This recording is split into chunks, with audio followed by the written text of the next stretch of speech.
ഏറ്റവും പ്രധാനപ്പെട്ട റിസൾട്ട് വന്നിരിക്കുന്നു. AMMAയുടെ അധ്യക്ഷ സ്ഥാനത്തേക്ക് ശ്വേത മേനോൻ വിജയിച്ചിരിക്കുന്നു. അങ്ങനെ സംഘടനയ്ക്ക് ആദ്യമായി പ്രസിഡന്റ് സ്ഥാനത്തേക്ക് ഒരു വനിത വന്നിരിക്കുകയാണ്. ശ്വേത മേനോൻ അധ്യക്ഷയായിരിക്കുന്നു.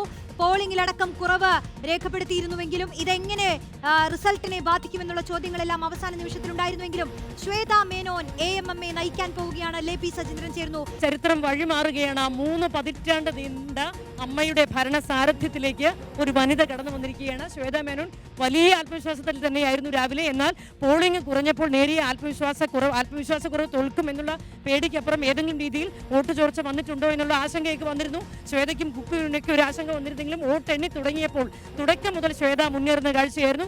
ശ്വേതക്കെതിരെ കേസ് വരുന്നു, പരാതി വരുന്നു, അത് പിന്നീട് കോടതി തള്ളുന്നു. ഇത്തരത്തിൽ വലിയ വിവാദങ്ങളും മറ്റും ഉണ്ടായ ഒരു തിരഞ്ഞെടുപ്പ്, അതിൽ വിവാദങ്ങൾ ആരോപണങ്ങൾ നേരിട്ട ആ തിരഞ്ഞെടുപ്പിലാണ് ഇപ്പോൾ ശ്വേത മേനോനും കുക്കു പരമേശ്വരനും നേതൃത്വത്തിലേക്ക് വരുന്നത്. അടുത്ത 3 വർഷം മലയാള സിനിമയിലെ താരസംഘടനയെ നയിക്കുക ശ്വേത മേനോനും കുക്കു പരമേശ്വരനും ആയിരിക്കുമെന്നത് വലിയൊരു കാര്യം തന്നെയാണ്.